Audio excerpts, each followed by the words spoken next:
ऑडिटोरियल dictation start.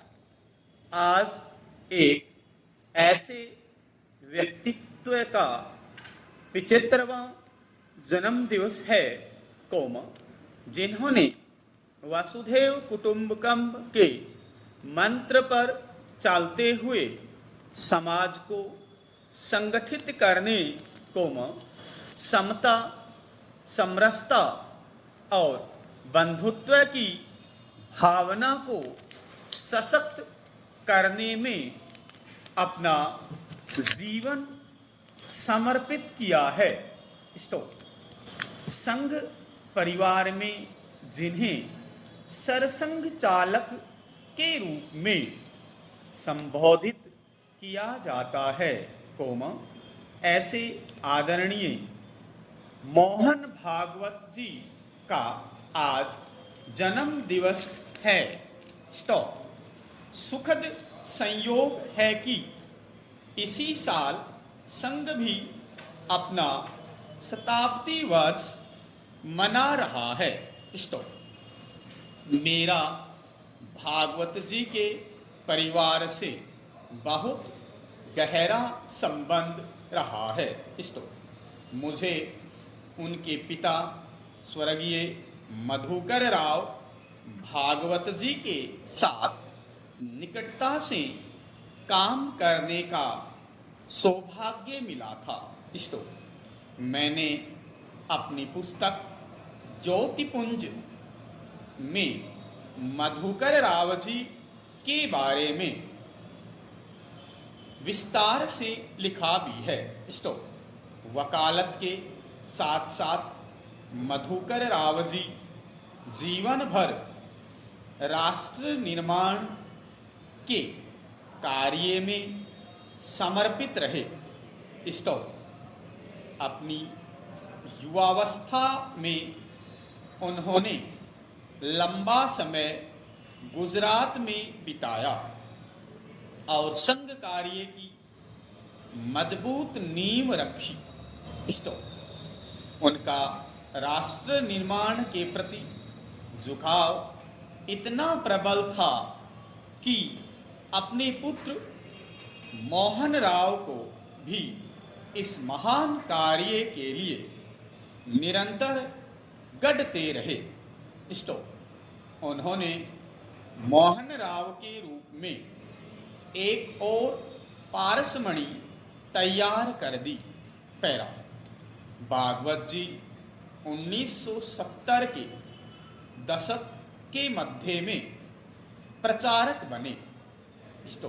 सामान्य जीवन में प्रचारक शब्द सुनकर ये भ्रम हो जाता है कि कोई प्रचार करने वाला व्यक्ति होगा लेकिन जो संघ को जानते हैं उनको पता है कि प्रचारक परंपरा संघ कार्य की विशेषता है।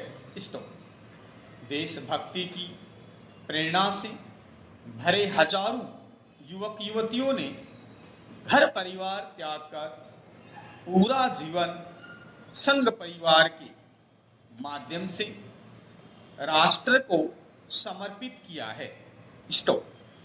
भागवत जी भी उस महान परंपरा की मजबूत धुरी हैं। पहला, भागवत जी ने उस समय प्रचारक का दायित्व संभाला जब कांग्रेस सरकार ने देश पर इमरजेंसी थोप दी थी। उस दौर में प्रचारक के रूप में भागवत जी ने आपातकाल विरोधी आंदोलन को मजबूती दी। उन्होंने कई वर्षों तक महाराष्ट्र के ग्रामीण और पिछड़े इलाकों विशेषकर विदर्भ में काम किया। 1990 के दशक में अखिल भारतीय शारीरिक प्रमुख के रूप में मोहन भागवत जी के कार्यों को आज भी कई स्वयंसेवक स्नेहपूर्वक याद करते हैं।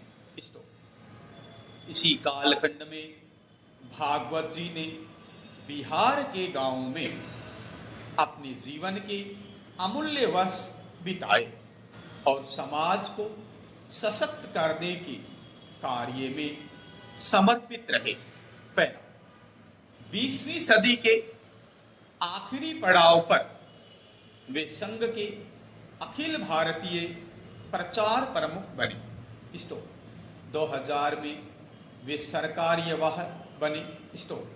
2009 में वे सरसंघ चालक बने और आज भी अत्यंत ऊर्जा के साथ कार्य कर रहे हैं। सरसंघ चालक होना मात्र एक संगठनात्मक जिम्मेदारी नहीं है, यह एक पवित्र विश्वास है जिसे पीढ़ी दर पीढ़ी दूरदर्शी व्यक्तियों ने आगे बढ़ाया है और राष्ट्र के नैतिक और सांस्कृतिक पथ को दिशा दी है। भागवत जी का युवाओं से सहज जुड़ाव है और इसलिए उन्होंने अधिक से अधिक युवाओं को संघ कार्य के लिए प्रेरित किया है। वे लोगों से प्रत्यक्ष संपर्क में रहते हैं और संवाद करते रहते हैं। कार्य पद्धति को अपनाने की इच्छा और बदलते समय के प्रति खुला मन रखना ये मोहन जी की बहुत बड़ी विशेषता रही है। अगर हम व्यापक संदर्भ में देखते हैं तो संघ की 100 साल की यात्रा में भागवत जी का कार्यकाल संघ में सर्वाधिक परिवर्तन का कालखंड माना जाएगा। चाहे वो गणवेश परिवर्तन